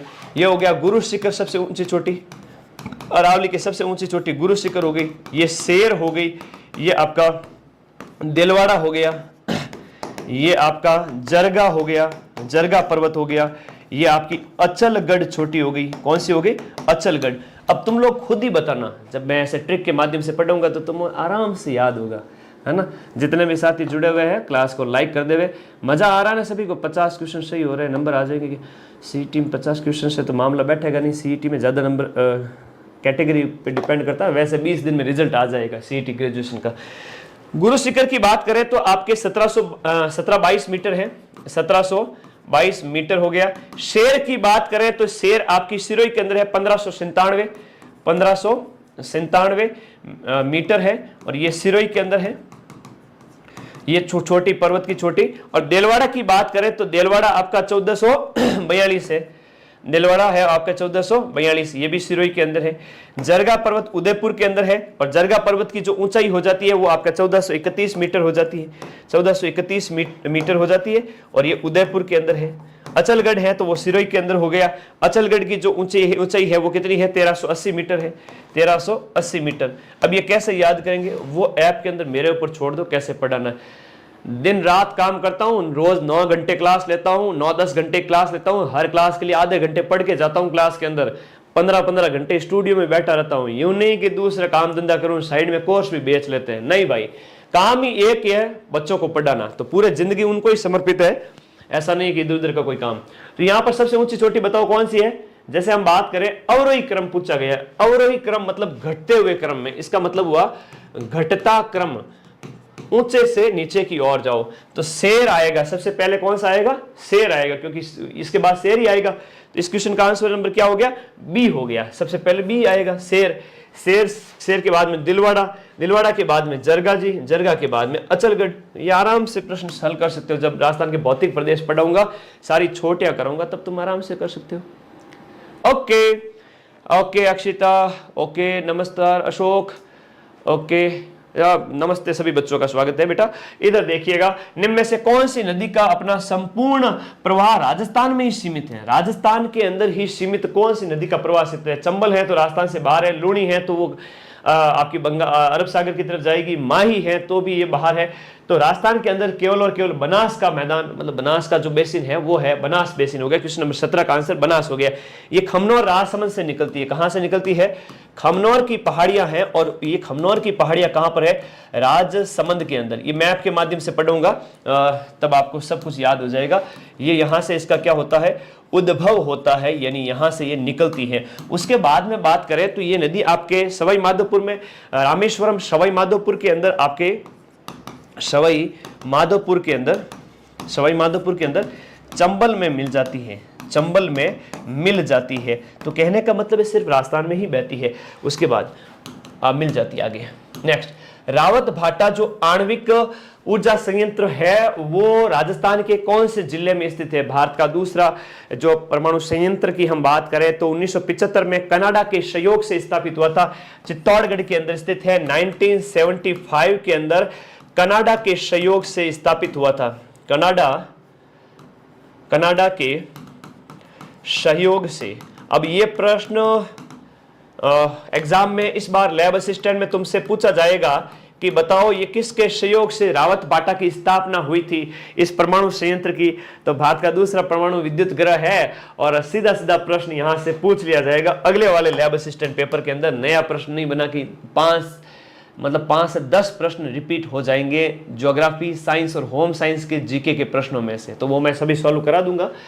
एरिडीसॉल, राजस्थान के अंदर ये जो मिट्टियों का समूह है वो एरिडीसॉल है। वो एरिडीसॉल राजस्थान के जलवायु, किस जलवायु क्षेत्र में मिलती है? जैसे ये राजस्थान का नक्शा है, जैसे हम बात करें, ये है राजस्थान का मैप। ये राजस्थान का जो मैप है, इसमें हम मिट्टियों के प्रकार अगर देखें तो सबसे पहले एंटीसॉल पाया जाता है। इस तरफ कौन सा पाया जाता है? एंटीसॉल। एंटीसॉल वैज्ञानिक मिट्टियों का जो प्रकार है वो यहां पाया जाता है। उसके बाद एरिडीसॉल अर्ध शुष्क क्षेत्र के अंदर यहां पाया जाएगा एरिडीसॉल। एरिडीसॉल अर्ध शुष्क प्रदेश। गुरुजी अर्ध शुष्क कैसा हुआ? बेटा इधर तो रेगिस्तान है जो सूखा प्रदेश है, और इधर अर्ध शुष्क है मतलब कम बारिश होती है, इससे ज्यादा ही बारिश होती है, तो अर्ध शुष्क में एरिडीसॉल पाया जाएगा। फिर आपका एल्फीसॉल, वर्टिसॉल, इधर मैदानी प्रदेश में पाया जाएगा। वो मिट्टी कौन सी है? अल्फीसॉल मिट्टी है। यहां पर आपके मैदानी क्षेत्र में अल्फीसॉल मिट्टी पाई जाती है। अल्फीसॉल। ये हाड़ौती वाला जो प्रदेश है यहां पर वर्टिसॉल पाई जाती है। ये प्रश्न अगली साल लैब असिस्टेंट का पेपर होगा, डेफिनेटली एक प्रश्न आएगा, इसी मैप से आएगा कि कौन सी मिट्टी कहां पाई जाती है। इनसेप्टिसॉल इस प्रदेश के अंदर पाई जाती है। इनसेप्टिसॉल, तो इनसेप्टिसॉल मिट्टी कहां पाई जाती है? तो 5 प्रकार की मिट्टियों का वर्गीकरण है। यह प्रश्न भी बहुत सरल है। फिर आगे देखिएगा, राजस्थान के अंदर लाल लोमी मिट्टी कहां पाई जाती है? लाल लोमी मिट्टी राजस्थान के अंदर पाई जाती है। बना रही लाल पीली अखियां है, मतलब वो एक गाना तुमने सुना होगा, लाल पीली अखियां, तो मेवाड़ वालों की, याद रखना कहां से? मेवाड़ वालों की, ठीक है, मेवाड़ वालों की याद रखना। लाल पीली अखियां किसकी? मेवाड़ वालों की। मेवाड़ बोले तो उदयपुर। उदयपुर मैप के अंदर कहां है पता है तुम लोगों को? उदयपुर मैप के अंदर ये रहा। तो बहुत आसान है, मैप भी तुम्हें याद करूंगा। जब मैं ज्योग्राफी पढ़ाता हूं ऐप के अंदर तो मैप के माध्यम से ही पढ़ाता हूं। तो यहां पर आपकी लाल लोमी मिट्टी पाई जाती है। लौह तत्व की अधिकता की वजह से इसके अंदर क्या पाया जाता है? लाल रंग पाया जाता है। आयरन है ना, लौह तत्व की अधिकता के कारण इसका रंग है वो आपका कैसा होता है? लाल होता है। मक्का की खेती के लिए फेमस है। यहां पर इसकी किसकी खेती होती है? मक्का की खेती। और मक्का की खेती आपके दक्षिणी राजस्थान में ही होती है। यह प्रश्न भी पूछा गया है। निम्नलिखित में से वह जिला जहां 3 नदियों का संगम होता है। 3 नदियों का संगम आपके डूंगरपुर, बांसवाड़ा है। डूंगरपुर या बांसवाड़ा, बताओ सभी बच्चे फटाफट, बांसवाड़ा या डूंगरपुर? भाई एक गांव है नवाटपुरा है, नवाटपुरा या नवा टापरा? तो नवा टापरा है ना, नवा टापरा। ऐसे किताबों में नवाटपुरा लिखा हुआ है, लेकिन बच्चे वहां के कहते हैं सर हमारे गांव का नाम नवाटपुरा नहीं है, नवा टापरा है। तो नवा टापरा डूंगरपुर के अंदर सोम, माही, जाखम का संगम होता है। किसका होता है? सोम होता है, माही होता है और जाखम। इन 3 नदियों का क्या होता है? एक जगह पर मिलन होता है। जैसे 3 दोस्त एक जगह मिलकर पार्टी नहीं करते, वैसे तो इसी अवसर पर एक मेला आयोजित होता है माघ पूर्णिमा में। जहां ये संगम होता है वहां पर माघ पूर्णिमा के अवसर पर, माघ पूर्णिमा पर यहां पर क्या लगता है? मेला लगता है। और इस मेले को कहते हैं बेणेश्वर मेला। कौन सा मेला? बेणेश्वर मेला। यहाँ संत मावजी की तपोस्थली है। ये संत मावजी की तपोस्थली है, भक्ति की थी उन्होंने यहां पर। तो माघ पूर्णिमा को चैत्र वैशाख ज्येष्ठ आषाढ़ श्रावण भाद्रपद आश्विन कार्तिक माघ पोष माघ फाल्गुन, तो ये महीने भी तुम्हें आने चाहिए। तो माघ पूर्णिमा के अवसर पर यहां पर मेला लगता है और 3 नदियों का संगम होता है, याद रखना। कुराल नदी का संबंध निम्न से किस नदी से है? जब राजस्थान की नदियों वाला तो प्रश्न है, राजस्थान का जो अपवाह तंत्र है, जब मैं वो पढ़ाऊंगा ज्योग्राफी के अंदर तब तुम्हें ये बताऊंगा कि कुराल नदी है वो किसकी? बूंदी से निकलती है ना। कुराल नदी का संबंध बूंदी से है और ये किसकी सहायक नदी हो जाती है? तो कुराल है वो आपकी चंबल की सहायक है। किसकी सहायक है? ये आपकी चंबल की सहायक है, जो कहां बहती है? बूंदी के अंदर बहती है। और इस कुराल नदी के संबंध में याद करिए क्या कि बिजोलिया की पहाड़ी भीलवाड़ा से निकलती है। भीलवाड़ा के बिजोलिया पहाड़ी से, भीलवाड़ा के बिजोलिया पहाड़ी से। तो जब हम ऐप में पूरा डिटेल में पढ़ेंगे, एक क्लास रोज सुबह 10 बजे राजस्थान हिस्ट्री कल्चर, रोज सुबह 11 बजे राजस्थान भूगोल, रात को 8 बजे साइंस, रात को 9 बजे लैब असिस्टेंट ज्योग्राफी सब्जेक्ट, रात को 10 बजे होम साइंस, रोजाना कक्षाएं सोमवार से शनिवार। सुबह जीके पढ़ो, रात को सोने से पहले क्लास देख के सो। और एक बच्चा जो रील देखता रहता है रात को ऐसे ऐसे फोन में, इंस्टाग्राम पे या यूट्यूब पे, उसका कभी सिलेक्शन नहीं होगा। और सिलेक्शन तो उस बच्चे का होगा जो क्लास देख के सोएगा। उसको सपना भी ऐसा आएगा कि मैं घर वालों का सपना पूरा कर रहा हूं, है ना। तो मेरे प्यारे भाई, पढ़ना स्टार्ट कर दो। नौकरी लेना है तो यूं सपना देखने से नौकरी नहीं मिलती है, मेहनत करते हैं उसी का ही रिजल्ट आता है। जो बच्चा या बच्ची मेहनत करेगा आज से ही 1 साल तक उसका रिजल्ट आएगा। और जो सोचता है कि सर बाद में पढ़ लेंगे 2-3 महीने में, उसमें सिलेक्शन नहीं होता है। विश्व जैव विविधता दिवस कब मनाया जाता है? देखो डेट याद करो, एक तो है 22 मार्च की डेट है। ये प्रश्न हर एग्जाम में पूछा जाता है। 22 मार्च है, 22 अप्रैल है, और इसके साथ साथ आपका 22 मई है। तो हम इसकी अगर बात करें तो 22 मार्च को मनाया जाता है जल दिवस मनाया जाता है। कौन सा दिवस मनाया जाता है? जल दिवस। अप्रैल में कौन सा मनाया जाता है? थोड़ा बड़ा नाम याद कर लो, पृथ्वी दिवस मनाया जाता है। मार्च जल, मई में मनाया जाता है आपका जैव विविधता दिवस मनाया जाता है 22 मई को। यह प्रश्न बहुत इंपॉर्टेंट है, हर एग्जाम में पूछा जाता है। जैसे क्या क्या जैसे गुरुजी ट्रिक से याद करवा दो। वाटर डे हो गया, अर्थ डे हो गया, बायोडाइवर्सिटी डे हो गया। तो ट्रिक क्या हो गई? वेब। अरे वेबसाइट तो तुम्हें पता ही होगी ना। हाँ गुरुजी पता है।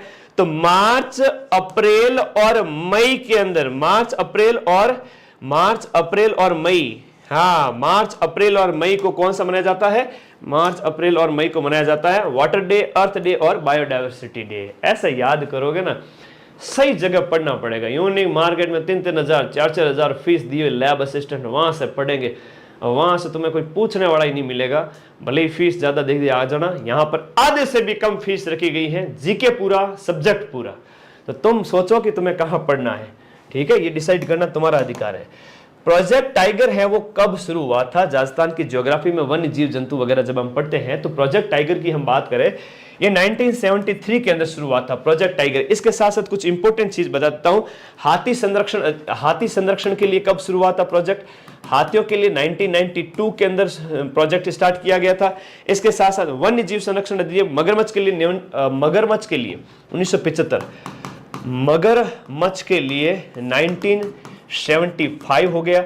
इसके साथ एक और लिखो, ऊंट संरक्षण के लिए, भाई ऊंटों को बचाने के लिए आपका 2014 के अंदर इसका प्रोजेक्ट स्टार्ट किया गया था। और वन्य जीव संरक्षण अधिनियम कब का है? ये अभी प्रश्न पूछा गया था। वन्य जीव, राजस्थान इंडिया का जो हम बात करें वन्य जीव संरक्षण अधिनियम है वो कब का है? 1972 का है। पर्यावरण अधिनियम कब का है? 1986 का है आपका पर्यावरण अधिनियम।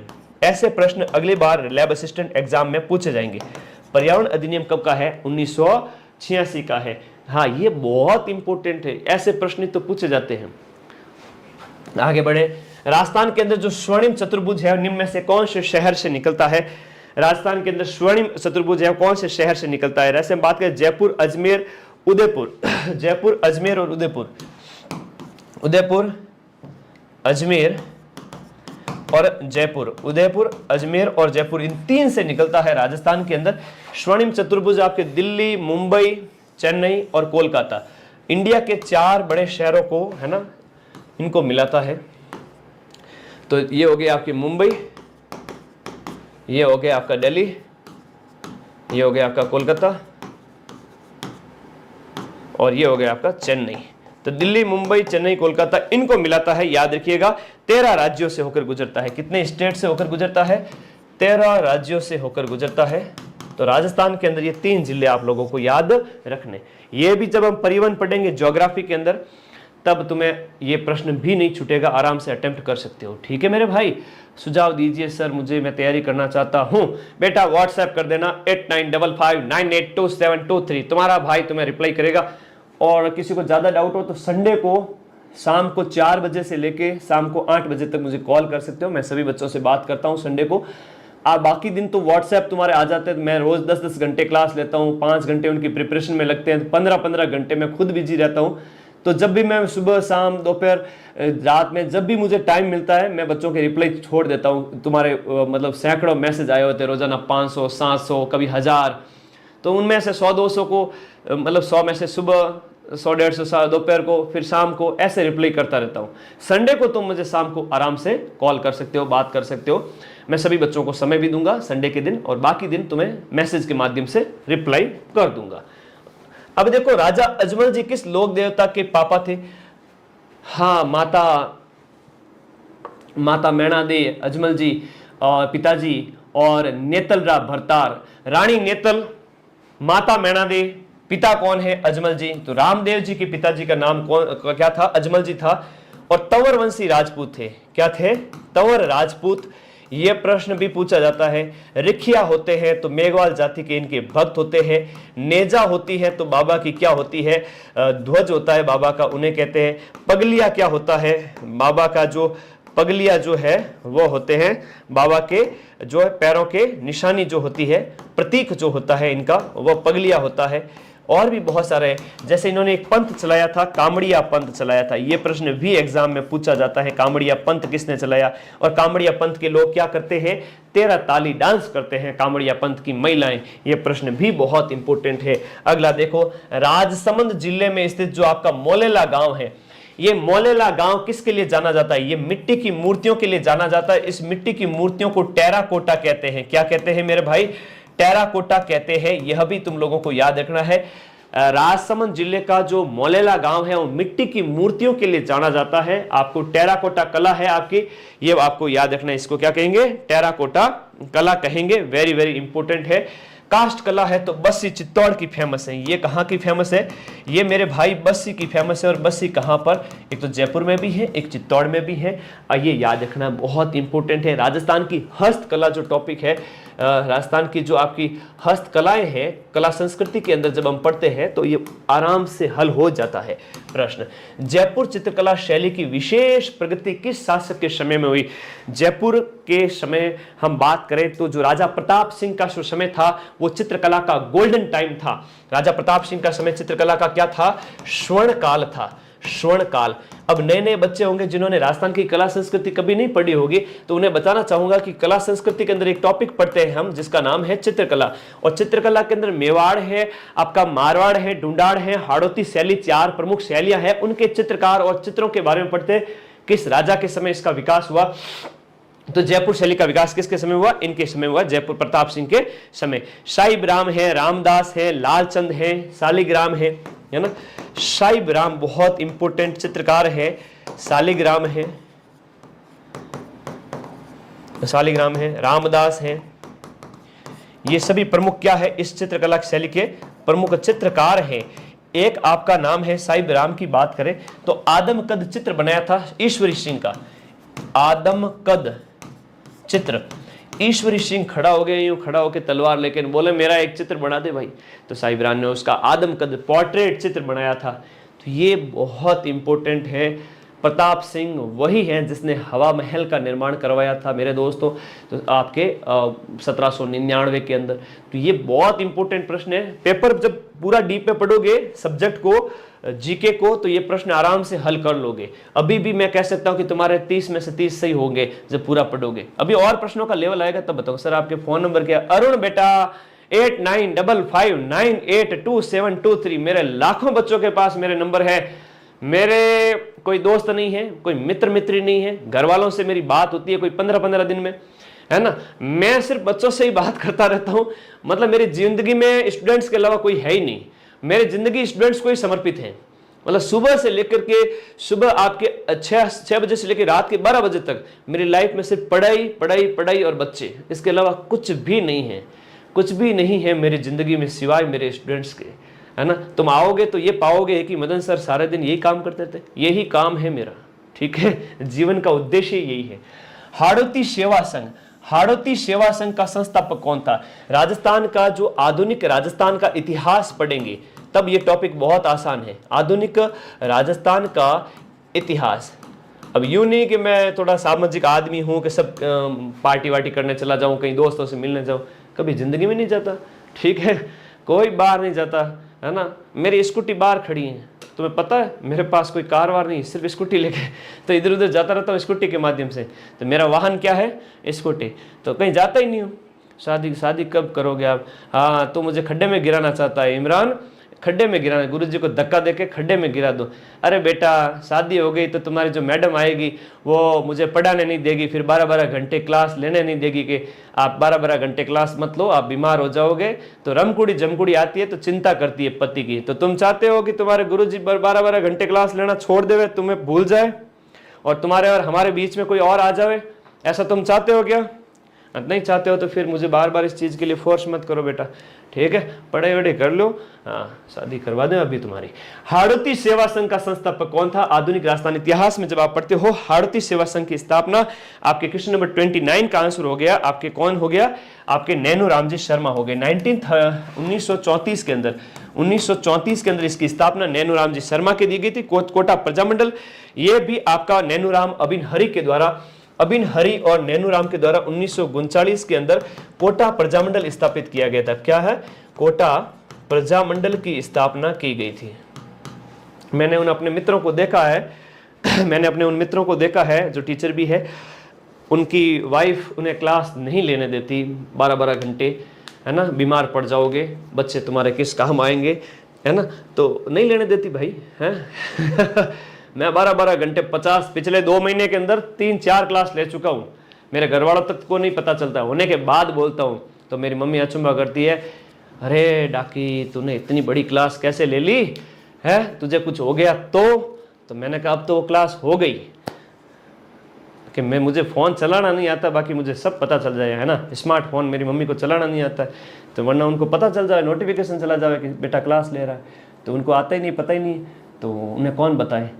मैं ही बताता हूँ फिर, ठीक है? सर आप इंस्टाग्राम चलाते हो क्या? इंस्टाग्राम बेटा ठीक है, कभी 2 मिनट के लिए चला लिया रोज का,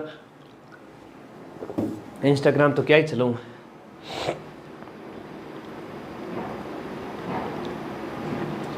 चलो इंस्टाग्राम चलाने का कहाँ टाइम मिलता, तुम लोगों को रिप्लाई का ही टाइम नहीं मिलता। मेरी ज़िंदगी में कहाँ है, पूरे 15 घंटे रोज़ के फिक्स है, एक सेकंड का हिसाब फिक्स है। थोड़ा सा पीछे रह गया तो ये मंजिल बुरा मान जाएगी, इसलिए रोज़ मेहनत करनी ही पड़ती है। आज संडे को रेस्ट का दिन भी था, लेकिन टीम को देखूंगा, 40-50 लोग हैं टीम में, उन सबको देखना पड़ता है, मैनेजमेंट करना पड़ता है, अगले दिन का प्लान करना पड़ता है, अगले सप्ताह का प्लान करना पड़ता है, ऐप में क्या पढ़ाना है वो सब कुछ देखना पड़ता है। तो कहने का मतलब ये है कि मेरे पास संडे का दिन थोड़ा फ्री रहता है, उसमें भी बहुत सारे काम होते हैं, और सोमवार से शनिवार तो 15 घंटे पढ़ाना पड़ता है। आज आगे आ जाओ, खैर एक कोई तो होना ही चाहिए जो बच्चों को पढ़ाए, तो माँ सरस्वती ने मुझे चुना है ना? वरना फिर कोचिंग वाले तुम्हें लूट लेते 4-4 हज़ार की फीस में, तो कम फीस के अंदर आधी फीस में पूरा कोर्स, ठीक है? ये तो तुम लोगों के लिए गॉड गिफ्ट है। 1857 के विद्रोह के समय मेवाड़ का पॉलिटिकल एजेंट कौन था? मेवाड़ का पॉलिटिकल एजेंट कौन था? शॉवर्स था कि बटन था कि हॉल था कि मैकमोशन था? तो ये शॉवर्स था उस समय। कौन था? मेवाड़ का कौन सा? मेवाड़ का शॉवर्स था। गुरुजी बटन कटे हुए, गुरुजी बटन तो वह कोर्ट के मायने, तो ठीक है भाई, कोर्ट के मायने बटन हुए। तो कोटा के अंदर जो पॉलिटिकल एजेंट था, जो governor agent to governor general को रिपोर्ट करता था। पॉलिटिकल एजेंट किसको रिपोर्ट करता था? Agent to governor general. Agent to governor general किसको रिपोर्ट करता? गवर्नर जनरल को रिपोर्ट करता। गवर्नर जनरल इंडिया पे बैठा होता, एजेंट टू गवर्नर जनरल होता वो एक स्टेट के अंदर होता है ना, स्टेट के अंदर होता तो वो गवर्नर जनरल होता। और ये छोटे छोटे जो जिले वगैरह होते हैं ना, आज के टाइम में जो रियासतें हैं, पहले के समय में जो रियासतें थी, आज के समय में जो जिले हैं, तो वहां पॉलिटिकल एजेंट हुआ करते थे। हॉल है गुरुजी, हॉल मतलब छेद, माते में ठोलो पड़े जो गुरुजी हॉल हो जावे माते में। तो माते की बात करी तो सिर की बात की मैंने। सिरोही के अंदर पॉलिटिकल एजेंट कौन था? हॉल था। मैक मैसन है वो कहां का था? मैक मैसन है वो आपका जोधपुर का था, जिसको मार दिया गया था। ये था आपका जोधपुर का। कहां का था भाई? ये जोधपुर का था। मॉरिसन है वो भरतपुर में था। ये मॉरिसन भरतपुर में था। मॉरिसन भरतपुर में था। भाई एक आदमी पूरा शासन थोड़ी चला सकता, तो अलग अलग जगहों पे अपने अधिकारी रखता। और एजेंट टू गवर्नर जनरल उसमें जॉर्ज पैथिक लॉरेंस था। जॉर्ज पैथिक लॉरेंस था उस समय 1857 की क्रांति के खैर। ये भी प्रश्न पूछा जाता है कि गवर्नर जनरल कौन था? तो पैथिक लॉरेंस था। खैर ये बाद में बता देंगे तुम लोगों को। ये था George Patrick Lawrence. Patrick Lawrence ये उस समय क्या था? एजीजी था राजस्थान का 1857 की क्रांति के समय। ये भी प्रश्न आता है। तो ये कई सारे इंपोर्टेंट प्रश्न 1857 की क्रांति पढ़ोगे ना तो मजे मजे में याद करा दूंगा कि ये सर ऐसे भी थे क्या। बहुत आसान तरीके से, ठीक है। तो तुम लोगों को खुश होना चाहिए कि मदन सर तुम्हें सब कुछ पढ़ाएंगे, जीके भी पढ़ाएंगे, सब्जेक्ट भी पढ़ाएंगे, होम साइंस और साइंस दोनों में, होम साइंस और ज्योग्राफी मैं पढ़ाऊंगा। साइंस के लिए अपने राहुल सर, जिनके अभी पशु परिचर का पेपर हुआ, राहुल सर के 24 प्रश्न में से 20 प्रश्न सिर्फ एक 6-7 घंटे की क्लास में से आ गए। यूट्यूब पे मैराथन सर्च कर लेना, राहुल सर माइंड मैप मिल जाएगी, और प्रूफ भी दिए हैं एग्जाम के। मारवाड़ किसान सभा का पहला अध्यक्ष कौन था? यह थोड़ा अच्छा प्रश्न पूछा गया अभी तक के प्रश्नों में, यह प्रश्न थोड़ा सा अच्छा। रमेश कह रहा है केसरी सिंह बारट के बारे में बता दो। तो शाहपुरा के क्रांतिकारी थे, और केसरी सिंह, जोरावर सिंह, प्रताप सिंह, है ना, ये पूरा परिवार ही क्रांति में लगा होता है। इनके ऊपर राजस्थान की जब हम बात करेंगे, आधुनिक राजस्थान, तब हम बात करेंगे। ये जो प्रश्न है, इसकी स्थापना कब की गई थी? 31वां क्वेश्चन ये आपका, इसकी स्थापना जोधपुर के अंदर की गई थी। इसकी स्थापना कब की गई थी? जोधपुर के अंदर 1941 के अंदर मारवाड़ किसान सभा की स्थापना मंगल सिंह कछवा। ये थोड़ा सा हार्ड लेवल का क्वेश्चन था, और इंपॉर्टेंट क्वेश्चन भी मैं कहूंगा। 50 में से कोई 2-3 प्रश्न ऐसे होंगे जो तुम सोचना पड़ सकता है। बाकी अगर पूरे साल पढ़े तो सिलेक्शन लेके जाओगे, और पूरे साल पढ़ने वाले मैं लिख के दे रहा हूं, लैब असिस्टेंट की जितनी पोस्ट होगी उतने बच्चे भी नहीं होंगे। क्या सर ये हकीकत है? कंपटीशन है ही नहीं, कंपटीशन है ही नहीं, जो मतलब पूरे साल पढ़ने वाले बच्चे है ही नहीं। 1941 के अंदर इसकी स्थापना मंगल सिंह कछवा के द्वारा की गई थी। हार्ड चैलेंज लेके देखो, रोज का रोज पढ़ना है। कौन पढ़ पाएगा? 2 दिन, 4 दिन, 5 दिन पढ़ोगे, फिर पढ़ाई कम हो जाएगी। जो बच्चा पढ़ पाया वो सिलेक्शन लेके जाएगा, ठीक है मेरे भाई। तो 1743 ईस्वी के अंदर सवाई जयसिंह जो जयपुर का राजा था, सवाई जयसिंह जो जयपुर का राजा था, उसकी मृत्यु के बाद में जयपुर की गद्दी पर कौन सा शासक बैठा था? यह बढ़िया प्रश्न है। जब हम राजस्थान का इतिहास पढ़ते हैं, राजस्थान का इतिहास पढ़ते हैं मेरे प्यारे भाई, राजस्थान का इतिहास जब हम पढ़ते हैं, राजवंश वाला टॉपिक, उसमें से बहुत सरल प्रश्न दिया गया है। राजवंश वाले टॉपिक से बहुत सरल प्रश्न दिया गया है। राजस्थान के इतिहास, कला, संस्कृति में तुम्हें अलग से कुछ भी नहीं पढ़ना है ना। इतिहास, कला, संस्कृति में मतलब बहुत डीप में नहीं है, ये सरल सा प्रश्न है। ईश्वरी सिंह राजा बना था, इसने 1750 के आसपास आत्महत्या कर ली थी, है ना। 1749 के आसपास, 1749 के आसपास आत्महत्या कर ली थी। इसके ऊपर कर्जा हो गया था, मराठों ने हमला कर दिया था। तो इसर लाट एक बनी हुई है, इमारत बनी हुई जयपुर के अंदर, कभी जाओ तो देखना इसर लाट। तो इसर लाट के ऊपर से कूद पड़ा, आधम नीचे गिरते ही मौत हो गई थी। ये ईश्वरी सिंह था, इसी का ये आदमकद चित्र बनाया था साहिब राम ने, ठीक है मेरे भाई। मेवाड़ के किस महाराणा के समय कि मेवाड़ के किस महाराणा ने अजमेर दरगाह के लिए 4 गांव है वो अनुदान में दिए गए थे? ये भी हम राजवंश के अंदर पढ़ेंगे, तो राजे महाराजाओं के संबंध में पढ़ेंगे, ठीक है। ओके, बहुत बढ़िया। तो किस राजा ने दिए थे? ये जो आपका जगत सिंह सेकंड है। इस क्वेश्चन का आंसर कौन सा हो जाएगा? जगत सिंह सेकंड। और जगत सिंह सेकंड वही शासक है जिसने हुरडा सम्मेलन की अध्यक्षता की थी। हुरडा सम्मेलन क्यों हुआ था ये भी बहुत इंपॉर्टेंट है। राजवंश के आधुनिक राजस्थान पढ़ते हैं तो हुरडा सम्मेलन अंक बात करें तो मराठों को राजस्थान से बाहर भगाने के लिए 17 जुलाई 1734 को सम्मेलन हुआ था, हुरडा सम्मेलन। इसमें उसकी अध्यक्षता है वो किसने की थी? जगत सिंह सेकंड ने की थी। मराठों को राजस्थान से बाहर भगाने के लिए यह सम्मेलन आयोजित हुआ था, जो कि असफल रहा था। याद रखिएगा। महाराणा संग्राम सिंह भी लिखा है ऑप्शन ए में, वो सांगा है ना, सैनिकों का भग्नावशेष जिसे कहते हैं। मुगलों से निरंतर संघर्ष में रहने वाले मारवाड़ के शासक का नाम बताइए। राजस्थान का राजवंश पढ़ते तो बहुत सरल प्रश्न पूछा है। चंद्रसेन जिन्हें कहते हैं प्रताप का अग्रगामी कहते हैं। क्या कहते हैं? प्रताप का अग्रगामी कहते हैं, जिन्होंने महाराणा प्रताप से पहले अकबर से लोहा लिया था।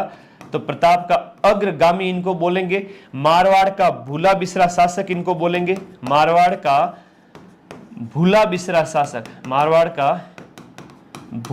शासक इनको बोलेंगे। और इसी के साथ साथ है ना, ये फॉरगॉटन हीरो है ना, मारवाड़ के शासक हुआ करते थे। और पाली के अंदर इनकी छतरी बनी हुई है ना, सारण की पहाड़ी, वहां पाली में इनकी छतरी बनी हुई है। तो ये आपके चंद्रसेन थे, याद रखना। मालदेव हैं तो ये रूठी रानी के हस्बैंड है ना, ये रूठी रानी के हस्बैंड है मालदेव। इन्हें कहते हैं आपका क्या कहेंगे बताओ? मालदेव है वो शेरशाह सूरी के साथ में जो गिरी सुमेल का युद्ध लड़ा था 1544 वाला, ये बहुत फेमस युद्ध हुआ था 1544 का गिरी सुमेल का युद्ध, ये बहुत इंपॉर्टेंट है। गिरी सुमेल का युद्ध, ये भी प्रश्न एग्जाम में पूछा जाता है। मारवाड़ का महाराणा प्रताप किसे कहते हैं? बिल्कुल यही है आपके चंद्रसेन ही। अगला प्रश्न देखिएगा, बहुत इंपॉर्टेंट है कि सिरोही का राजस्थान में विलय कब हुआ था? 1956 के अंदर 7वां जो चरण था एकीकरण का, उस समय सिरोही का विलय हुआ था। एकीकरण के जो हम बात करें, एकीकरण के चरण, राजस्थान का एकीकरण मतलब एकीकरण के चरण, राजस्थान का एकीकरण यूं ही थोड़ी हो गया, इतने इतने राजा थे, हर कोई अपनी रियासत को उसमें मिलाना नहीं चाहता था। तो उस समय हम बात करें तो एकीकरण के चरणों के अंदर एकीकरण का पहला, दूसरा, तीसरा, चौथा, पांचवा, छठा, 7 चरण कंप्लीट हुए थे। कितने चरण हुए थे? 7 चरण कंप्लीट हुए थे, जिसमें पहला चरण है वो 18 मार्च 1948 को शुरू हुआ था, मत्स्य संघ का निर्माण हुआ था, है ना। 18 मार्च 1948, 18 मार्च 1948 ये मत्स्य संघ बन गया था, अलवर, भरतपुर, धौलपुर, करौली को मिला करके। फिर आपका इसी के बाद में 25 मार्च सेकंड चरण है वो 25 मार्च 1948, 25 मार्च 1948 को 9 रियासतें और एक ठिकाना मिला था, ये भी याद रखो। तीसरा चरण जिसमें उदयपुर यानी मेवाड़ का विलय हुआ था, ये 18 अप्रैल की बात है, 18 अप्रैल 1948 को मेवाड़ का विलय हुआ। फिर 4 बड़ी रियासतें आपका देखो, 30 मार्च 1949, 30 मार्च 1949 ये एकीकरण का आपका चौथा चरण, संयुक्त राजस्थान हो गया 1949 को। फिर 15 मई 1949 ये आपका संयुक्त बृहद राजस्थान बन गया था, ठीक है। इस 5वें चरण के अंदर मत्स्य संघ का विलय हो गया था, है ना, जो सबसे पहले बना था मत्स्य संघ का, इसमें क्या हो गया था? विलय हो गया था। ये कैसे याद करेंगे सर, हम नन्हे मुन्ने बालक है, मैं याद करा दूंगा, क्यों चिंता करते हो। फिर आपका एकीकरण का जो छठा चरण है वो पूर्व राजस्थान संघ बना था, ये 25 जनवरी को हुआ था, 25 जनवरी 1950 को हुआ था। फिर एकीकरण का जो अंतिम चरण है 1 नवंबर 1956 को, 1 नवंबर 1956 को जब सिरोही का विलय हो गया, है ना, सिरोही का विलय हो गया था। इस समय किसका विलय होगा? सिरोही का विलय हो गया। सुनील टप्पा का भी राजस्थान में विलय हो गया, आबू का राजस्थान में विलय हो गया। गोकुल भाई भट्ट जिनका हाथल गांव था सिरोही के अंदर, उन्होंने कहा रे सिरोही, माउंट आबू, ये सब इधर मिलाओ, है, हम नहीं देंगे, ये उस समय की बात है, बहुत इंपॉर्टेंट है। सेकंड ग्रेड के लिए परवीन बेटा, सेकंड ग्रेड के लिए कोर्स ऐप में उपलब्ध है। एकीकरण से इतने प्रश्न आ रहे हैं। अब ये मैंने बताया कि संयुक्त राजस्थान का प्रधानमंत्री किसे बनाया गया था, तो संयुक्त राजस्थान एकीकरण का जो आपका तीसरा चरण था यहां पर, इसमें जब हम बात करें उदयपुर का विलय हुआ था, इसमें मेवाड़ का विलय हुआ था। तो क्वेश्चन नंबर आपका 36 पूछ रहा है, क्वेश्चन नंबर 36 पूछ रहा है संयुक्त राजस्थान का विलय कब हुआ था। तो पीएम बने थे माणिक्यलाल वर्मा। क्वेश्चन नंबर 36 का आंसर माणिक्यलाल वर्मा बने थे। राज प्रमुख किसे बनाया गया था? भूपाल सिंह को। भूपाल सिंह मेवाड़ का राजा हुआ करता था, अंतिम राजा। भूपाल सिंह को राज प्रमुख बनाया गया था। एकमात्र अपाहिज राजा था, जवाहरलाल नेहरू ने उद्घाटन किया था। संयुक्त राजस्थान की बात करें तो कौन सा है? तीसरा चरण, जिसे संयुक्त राजस्थान कहते हैं, संयुक्त राजस्थान तीसरा चरण। फिर आपका वृहद राजस्थान, फिर संयुक्त वृहद राजस्थान है, ठीक है, ओके। आगे आ जाओ, सुशीला, ये बहुत बढ़िया क्वेश्चन है, वेरी वेरी इंपॉर्टेंट क्वेश्चन है। महिलाओं का योगदान, सुशीला और भगवती, जब आप ऐप में पूरा डिटेल में पढ़ोगे सारा, है ना, सब कुछ, तो ये सुशीला भगवती वगैरह सबका उल्लेख हम करेंगे। तो सुशीला और भगवती का संबंध क्वेश्चन नंबर 37, ये मेवाड़ प्रजामंडल है ना, मेवाड़ प्रजामंडल से संबंधित है, याद रखना। मेवाड़ प्रजामंडल से सुशीला और भगवती उनके कार्यकर्ता हुआ करते थे। माणिक्यलाल वर्मा और उनकी बेटियां वगैरह सबने सहयोग दिया था।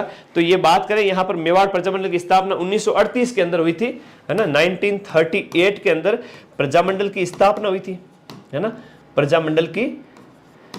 प्रजामंडल मतलब जनता का शासन स्थापित ये करने के लिए। तो इसके जो पहले अध्यक्ष थे वो बलवंत सिंह मेहता थे।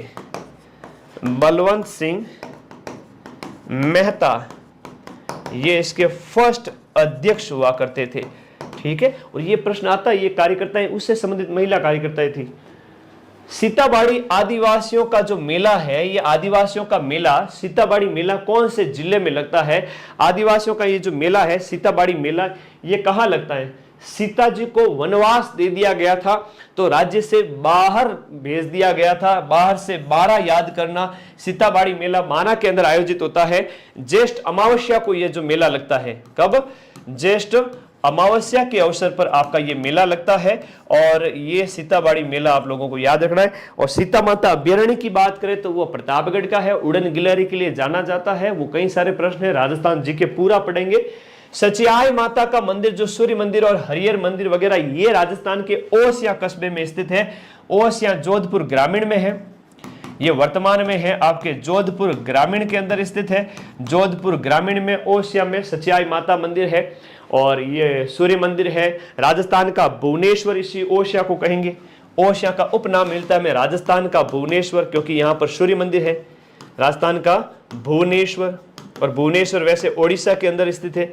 वहाँ का कोणार्क सूर्य मंदिर बहुत फेमस है, इस वजह से इसको कहते हैं। तो ये याद रखना, सचियाई माता का मंदिर ओसिया में है। सहेलियों की बाड़ी का निर्माण सांगा द्वितीय ने करवाया था उदयपुर के अंदर। संग्राम सिंह एक राजा हुआ करता था। राजस्थान के राजवंश पढ़ेंगे तो 5-7 क्वेश्चन मिल जाएंगे, एकीकरण पढ़ोगे 3-4 क्वेश्चन मिल जाएंगे, प्रजामंडल से 2-3 क्वेश्चन आ जाएंगे, तो तुम लोगों के तो बल्ले बल्ले है। संग्राम सिंह सेकंड ने उदयपुर के अंदर अपनी रमकुड़ी झमकुड़ी के लिए क्या बनाया था? सहेलियों की बाड़ी। जाओ अपनी मित्रियों के साथ में खेल के आओ, रानी को बोले है ना। सूर्यमल मिश्रण, सूर्यमल मिश्रण जो आपके उनके द्वारा लिखी गई वीर सतसई, ये वीर सतसई कौन से राजपूत राज्य के इतिहास से सरोकार रखती है? बहुत सरल प्रश्न पूछा गया है, लैब असिस्टेंट तुम्हें डीप में पढ़ूंगा इस बार। 50 में से 50 प्रश्न सही करके आओ। तो बूंदी राज्य का इतिहास, बूंदी राज्य का इतिहास जो है, बूंदी राज्य का इतिहास किस में लिखा हुआ है? इसमें लिखा हुआ है वीर सतसई के अंदर। ये किसके दरबारी थे? बूंदी के राजा हुआ करते थे राम सिंह सेकंड, राम सिंह सेकंड के दरबारी हुआ करते थे, राम सिंह सेकंड के दरबारी हुआ करते थे। अब सूर्यमल मिश्रण के द्वारा कई सारी रचनाएं की गई हैं, है ना। रचनाओं का मतलब हुआ कि उनके द्वारा कई सारी किताबें लिखी गई हैं। एक तो वीर सतसई होगी, एक है वंश भास्कर। कौन सी रचना है? वंश भास्कर। एक है छंद मयूक, छंद मयूक। सती रासो, सती रासो। राम रंजाट, बहुत छोटी उम्र में के राम रंजाट लिख लिया था, है ना, राम रंजाट। और यह प्रश्न तो पूछा ही पूछा जाता है, वंश भास्कर में किसके वंश का वर्णन है? बूंदी वाले राजाओं का वर्णन है। अब ये तो बहुत आसान है, राजवंश पढ़ोगे तो बहुत सरल प्रश्न है। गोसुंडी शिलालेख की हम बात करें तो किस लिपि में लिखा गया है? लिपि आपकी ब्राह्मी, भाषा संस्कृत। राजस्थान का सबसे प्राचीन अभिलेखों में से एक, ये आप लोगों को याद रखना है। तो इसकी भाषा क्या थी? ब्राह्मी थी। लिपि क्या थी? भाषा लिपि थी, लिपि थी इसमें ब्राह्मी, और भाषा संस्कृत, भाषा इसकी संस्कृत। और ये भंडारकर महोदय को मिला था, है ना, ये भंडारकर महोदय को मिला था चित्तौड़गढ़ से। हम बात करें राजस्थान का वैष्णव, राजस्थान के अंदर वैष्णव संप्रदाय के बारे में जानकारी देने वाला, राजस्थान के अंदर वैष्णव संप्रदाय के बारे में जानकारी देने वाला अभिलेख कौन सा है? ये प्रश्न बार बार पूछा जाता है। कब का है? 2nd सदी ईसा पूर्व का है, 2nd सदी ईसा पूर्व का है, और राजस्थान के सबसे प्राचीनतम अभिलेखों में से एक है। और ये भंडारकर महोदय को मिला था, इतिहासकार है भंडारकर महोदय को, भंडारकर महोदय को यह प्राप्त हुआ था चित्तौड़गढ़ से। तो गोसुंडी शिलालेख इतिहास की जानकारी के जो स्रोत, पहला टॉपिक है ना, उससे ये प्रश्न आया हुआ है। राजस्थान इतिहास से बहुत इंपॉर्टेंट है, सरल सा प्रश्न है। जब मैं ऐप पे पढ़ाता हूं तो कहता हूं ये इंपॉर्टेंट है, तुम टिक कर लो, तुम नोट्स बना लो। सर मेरा नाम लो, संजय सिंह चौहान, संजय सिंह चौहान। राजा बेटा तेरा नाम लेने से तो मुझे खुशी उस समय होगी जब तू सिलेक्शन लेके आएगा, पढ़ाई लिखाई कर ले, लखनऊ और लाडो है। संजय बेटा नोट्स बना, पढ़ाई लिखाई कर, जने तू मन घणो ही चौको लागी, पढ़ाई तो करे को नहीं। तो मेहनत कर रहे मानवी, मेहनत रखे मान, और बिन मेहनत ना रिजे धनी गुरु और भगवान। और रमकुड़ी जमकुड़ी भी ताने रोटी को नहीं देवेला, जिन टाइम ते नौकरी नहीं लागोला तो बाई सुनावेला। बच्चे तुम्हें कहेंगे पापा खुद तो पढ़े लिखे नहीं है, हमें पढ़ने को बोल रहे हैं। किसने बना दिया तुमको पापा? तुम्हें खुद भी पढ़ना लिखना नहीं आता। तो भाई ताने बहुत मिलेंगे, पढ़ लो। इनमें से किस एक हड़प्पन स्थल से आपके जुते हुए खेत के प्रमाण कालीबंगा से मिलते हैं? राजस्थान की सभ्यताएं जो है वो बहुत इंपॉर्टेंट है। राजस्थान इतिहास के अंदर हम पढ़ते हैं सभ्यताएं। ये तो बहुत सरल प्रश्न दिया गया है। जुते हुए खेत के प्रमाण है, ऊंट के अवशेष है, ये सब कालीबंगा से प्राप्त होते हैं। कालीबंगा की हम बात करें तो आपके अमलानंद घोष के द्वारा 1952 के अंदर इसको खोजा गया था। अमलानंद घोष, अमलानंद घोष के द्वारा इसकी खोज की गई थी 1952 के अंदर। है ना। तो ये तो हो गया इसकी खोज के संबंध में कि सबसे पहले इसका खोज किसने की थी। फिर यहाँ पर हम बात करें कालीबंगा की सभ्यता जो है, जो कालीबंगा की सभ्यता जो है आपकी बीबी लाल बी के थापर, बीबी लाल बी के थापर है, बी के थापर है, बीबी लाल है, इनके द्वारा 1961 से लेकर के 69 के दौरान यहाँ पर खुदाई की गई थी, है ना। 61 के बाद में खुदाई की गई थी। ये तो खुदाई के काम से संबंधित इतिहास, मतलब पुरातत्वविद थे। कालीबंगा बहुत सारे अवशेष मिले, जुते हुए खेत मिले हैं, अग्नि वेदिकाएं मिली हैं, तो बहुत इंपॉर्टेंट है। कहां पर स्थित है कालीबंगा की सभ्यता? घग्गर नदी के किनारे है। और अगली बार लैब असिस्टेंट में ये प्रश्न पूछा जाएगा कि ये कहां पर स्थित है या यहां से और कौन कौन से अवशेष मिले हैं, है ना, याद रखना। कालीबंगा वर्तमान के गंगानगर जिले में किस नदी के कांठे में स्थित है? खैर कालीबंगा गंगानगर में तो आपका नहीं है, हनुमानगढ़ के अंदर है, लेकिन पिछली बार लैब असिस्टेंट के पेपर में भी ये पूछा गया था। हाँ बिल्कुल, MD खरे, SP जैन, ये मधुबाला, बहुत बढ़िया, ये उत्खनन इनके ही द्वारा किया गया था, शाबाश। बट बेटा ये बढ़िया क्वेश्चन एग्जाम में पूछा जाता है, वेरी वेरी इंपॉर्टेंट है। कालीबंगा हनुमानगढ़ के अंदर है ना, पेपर बनाने वाले भी कई बार गलती कर देते हैं, है ना। ये हनुमानगढ़ के अंदर है और घग्गर नदी के किनारे है। तो इस बार 2 प्रश्न पूछ लिए, तो अगली बार आहड़ की सभ्यता तुमसे पूछी जाएगी। 2025 में क्या पूछी जाएगी? आहड़ की सभ्यता के संबंध में प्रश्न पूछा जाएगा। बताओ ये कौन सी संस्कृति से संबंधित है? ये बनास नदी से संबंधित है, तो इसलिए इसको बनास संस्कृति कहेंगे। ताम्रस, है ना, तांबे के उस समय यहाँ पर अवशेष मिले, उदयपुर से ये प्राप्त हुई है। कहां से? उदयपुर के वल्लभनगर से। निम्न में से कौन सा जोड़ा सुमेलित नहीं है? देखो बिसल देव रासो 20 आदमी थे, सरकार 20 आदमी थे। बिसल देव रासो अजमेर के बिसल देव, जो हम बात करें विग्रहराज चतुर्थ के ऊपर नरपति नाल ने ये लिखा है। खुमान रासो दलपत विजय ने लिखा है। वैली कृष्ण रुक्मणी री, ये बिल्कुल सही है, पृथ्वीराज राठौड़ ने लिखा है। और खुमान रासो दलपत विजय ने लिखा, लेकिन राव जैत सिरो छंद है, ये बिठू सूजा ने लिखा है, बिठू सूजा ने लिखा है। तो ये जब राजस्थान का साहित्य पढ़ते हैं या राजवंश पढ़ते हैं तो सब कुछ उसके अंदर आ जाता है, कोई बड़ी बात नहीं है। राव जैतसी और छंद के अंदर जैतसी और कामरान के बीच में युद्ध का वर्णन है। जैतसी कहां का राजा था? बीकानेर का राजा था। तो बीकानेर का राजवंश पढ़ेंगे तब पढ़ेंगे।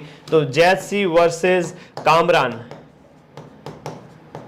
जैतसी वर्सेस कामरान के बीच में युद्ध की जानकारी हमें बिट्टू सूजा के द्वारा जैतसी जो छंद लिखा गया उसमें मिलता है। ये कामरान कौन था? बाबर का बेटा था। किसका बेटा था? बाबर का बेटा। गुरुजी ये कितनी पुरानी बात है?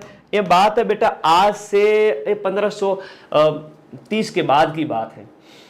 आज से देखो तो 500 साल हो गए। तो ये तुम लोगों को पढ़ना है, तो मैं तुम्हें पढ़ाऊंगा तो इस तरीके से याद करूंगा, ठीक है, कोई दिक्कत वाली बात है नहीं।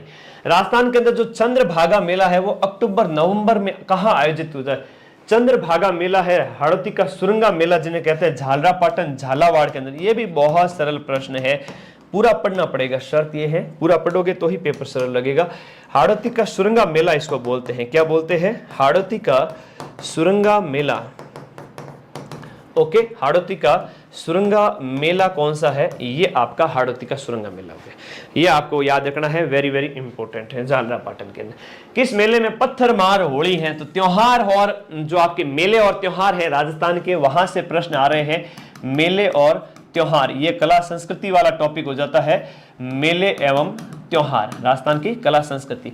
तो पत्थरमार होली है वो आपकी कहाँ की फेमस है? जहां पत्थर मारे जाते हैं, कहीं पे कोड़े मारे जाते हैं, तो ये आपकी कहाँ की? बाड़मेर की है पत्थरमार होली। एक बहुत फेमस है लठमार होली, कहाँ की है? लठमार होली करौली की है ना। लठमार, जहां लाठियां मारी जाती है, लठमार होली ये आपकी महावीर जी करौली की फेमस है। कहाँ की है? महावीर जी करौली, वहां की मंदिर की फेमस है लठमार होली। एक आपके है कोड़ा मार होली है, तो भिनाई की फेमस है, भिनाई की कोड़ा मार। ओके, प्रयोगशाला क्या प्रश्न पूछ रहे बेटा? वापस कमेंट करो, मैं अभी क्वेश्चन समाप्त करते ही तुम्हारे आंसर लूंगा। राजस्थान की स्थापत्य कला से प्रश्न आया है, बहुत सरल प्रश्न आया है। गढ़ बीटली के नाम से किसे जाना जाता है? गढ़ बीटली के नाम से किसे जाना जाता है? बताओ रे सभी बच्चे फटाफट, है ना, बताओ बताओ बताओ, जितने भी बच्चे जुड़े हुए। ये देखो अपनी किताब लेके आना सभी बच्चे, है ना। राजस्थान जीके किसी को स्ट्रॉन्ग करना है तो राजस्थान रामबाण बाई मदन सर लेके आ जाना। इसमें से एक सिंगल क्वेश्चन भी इससे बाहर नहीं है। सही बोला, एक सिंगल प्रश्न इससे बाहर नहीं है राजस्थान जीके वाला, बढ़िया तरीके से पढ़ लेना। तो आपका वैसे तो डीप में पढ़ना पड़ेगा, है ना, वैसे तो फिर क्वेश्चन का अभ्यास और शॉर्ट नोट्स है, क्वेश्चन का अभ्यास और शॉर्ट नोट्स रामबाण किताब से कर लेना। तो ये गढ़ बीटली या तारागढ़ है वो अजमेर वाला हो गया, ये आपका गढ़ बीटली अजमेर वाला है। एक तारागढ़ और है, एक तारागढ़ और है जो कि आपका बूंदी के अंदर स्थित है ना, याद करना। इस प्रश्न का आंसर करो सभी बच्चे फटाफट, लास्ट सेकंड लास्ट क्वेश्चन। फिर इस क्लास के बाद बताना कितने सही हुए कितने गलत हुए, वीडियो के नीचे कमेंट कर देना ताकि मुझे भी तो पता चले। वनपाल और प्रयोगशाला सहायक भर्ती पाठ्यक्रम समान है क्या? नहीं बेटा समान नहीं है ना, वनपाल वाला अलग है, इसमें थोड़ा अलग है ना, उसमें सब्जेक्ट है पूरा जीके समान है। बीकानेर के जूनागढ़ किले का निर्माण है वो किसके द्वारा करवाया गया था? बीकानेर जूनागढ़ किले का निर्माण राय सिंह के द्वारा करवाया गया था, है ना। बीकानेर के जूनागढ़ किले का निर्माण राय सिंह के द्वारा करवाया गया था। इनके प्रधानमंत्री हुआ करते थे करमचंद की देखरेख में, है ना। इनके प्रधानमंत्री करमचंद की देखरेख में 1589 से लेकर के 1594 के बीच में, 1589 से 1594 के ईस्वी में करमचंद के देखरेख में राय सिंह द्वारा करवाया गया था। ठीक है, ये बीकानेर के शासक थे जो अकबर के दरबारी थे। खालसा, खाकी, निहंग, विरक्त उत्तरादे, विरक्त उत्तरादे, ये सब शाखाएं किसकी है? दादूपंथियों की शाखा है। दादूपंथियों के अंदर है ना 52 खांबे है ना, 52 खांबे जो इनके शिष्य थे, बहुत इंपॉर्टेंट है, ये भी फेमस है। सुंदरदास, गरीबदास दादू जी के चेले थे। सुंदरदास, गरीबदास, सुंदरदास, गरीबदास, रजब जी, रजब कियो गजब, सिर पे बांधियो मोड़, जीवन भर दुल्हे के वेश में, जीवन भर दुल्हा बन के रहे, ऐसे संत कौन थे? रजब कियो गजब, सिर पे बांधियो मोड़। अब तुम लोग कहते सर शादी वादी कर लो, मैं ये घर गृहस्थी में चला जाऊं, फिर तुम लोग कहोगे गुरुजी कियो गजब, सिर पे बांधियो मोड़, करी नरक की ठोड़, फिर मेरी आंखें खुल जाएगी, फिर मैं तुम लोगों को पढ़ाने आ जाऊंगा। तो अच्छी बात थोड़ी, ठीक है रजब जी, इससे थोड़ी शिक्षा लो तुम लोग। ये संत संप्रदाय जो टॉपिक है उससे प्रश्न पूछा गया। LOG 50 question complete, lab assistant में SIG के पूछा जाता है। अब ये वीडियो कोर्स के अंदर रोज क्लासेस लग रही हैं, क्लास में पीछे नहीं रह जाओ, इसलिए फटाफट एडमिशन लो। और मार्केट के 4000 फीस वाला अगर किसी को कोर्स लेना है तो वो भी ले लो, है ना, मुझे कोई दिक्कत नहीं है, लेकिन वहां से कोई प्रूफ वाला क्वेश्चन कोई नहीं मिलाएगा। तो बढ़िया कोर्स लो और बढ़ो। Lab assistant GK plus geography 1499, शुरुआती 500 विद्यार्थियों के लिए ये फीस रखी गई है। न्यू ईयर के बाद में ये फीस हम भी बढ़ा देंगे थोड़ी, क्योंकि तुम लोगों को कदर है नहीं किसी की चीज कम कीमत की, तो थोड़ा फटाफट ज्वाइन करो ताकि हमें भी लगे कि बच्चों का इंटरेस्ट है। फिर आपके साइंस है, इसके भी सब्जेक्ट प्लस जो जीके 1499 में, science plus GK plus home science, ये भी 500 विद्यार्थियों के लिए आपकी 1499 रुपए। इसमें टेस्ट सीरीज फ्री है, पूरा सिलेबस जीके का है, चाहे आपका सब्जेक्ट है पूरा कराया जाएगा। साइंस वाला जो है, इस साइंस वाले बैच के अंदर आपको क्या मिलेगा? साइकोलॉजी भी मिलेगी, इंडिया जीके भी मिलेगा, करंट अफेयर्स भी मिलेगा। इन सभी में current affairs plus Rajasthan GK मिलेगा, क्योंकि इसके सिलेबस में आपके इंडिया जीके और साइकोलॉजी भी है। तो मेरे प्यारे भाई, ये सेशन यहीं पर खत्म करता हूं। आप लोगों को कैसा लगा कमेंट बॉक्स में बता देना, और बैच फटाफट ज्वाइन कर लेना। रोज रात को 8 बजे क्लास होती है, किसकी? साइंस की, लैब असिस्टेंट साइंस। 9 बजे रात को किसकी क्लास होती है? Lab assistant geography. रोज रात को 10 बजे किसकी क्लास होती है? आपके होम साइंस की। हम किसी को ये 1499 ज्यादा लगे तो उसके लिए कहना चाहूंगा कि तुम्हारे परिवार में 4-5 मेंबर हैं तो 300 रुपए महीने का रिचार्ज करते हो, तो महीने का रिचार्ज कितना होगा? 1500 रुपए। साल का रिचार्ज कितना होगा? 18,000 रुपए। 18,000 रुपए का जब तुम फोन का रिचार्ज करा रहे हो तो 1500 रुपए का एक कोर्स लेके पूरे साल बिंदास तरीके से पढ़ो, और 1 साल बाद दीपावली के आसपास, उसके बाद में जब एग्जाम दोगे, न्यू ईयर होगा, तब सरकारी नौकरी तुम्हारे हाथ में होगी। अब निर्णय तुमको करना है कि तुम्हें नौकरी लगना है या नहीं लगना है, बाकी तुम छोड़ो, बिंदास तरीके से पढ़ो। लैब असिस्टेंट साइंस के लिए कोई स्पेशल साइंस अरे उपलब्ध है बेटा, ऐप के अंदर उपलब्ध है। इस कोर्सेज वाली कैटेगरी में जाके देखो, पहले ऐप डाउनलोड करो, लिंक इसी वीडियो के नीचे दे रहा हूं, फटाफट ज्वाइन करें। और बंदे हैं हम उसके, हम पे किसका जोर, उम्मीदों के सूरज निकले चारों ओर, इरादे हैं फौलादी, हिम्मती हर कदम, अपने हाथों किस्मत लिखने आज चले हैं हम। रजिस्टर डाल लो सब्जेक्ट का और जीके का, आज से पढ़ना शुरू करो, 1 साल बाद तुम्हारा भी रिजल्ट आ जाएगा। वरना जिसका रिजल्ट आएगा उसका मुंह देखोगे। ऐसा पछतावा नहीं करना है, पछतावे का दुख सबसे भयंकर होता है। तो बचो इससे और मेहनत करो आज से ही। थैंक यू ऑल गाइज, जय हिंद।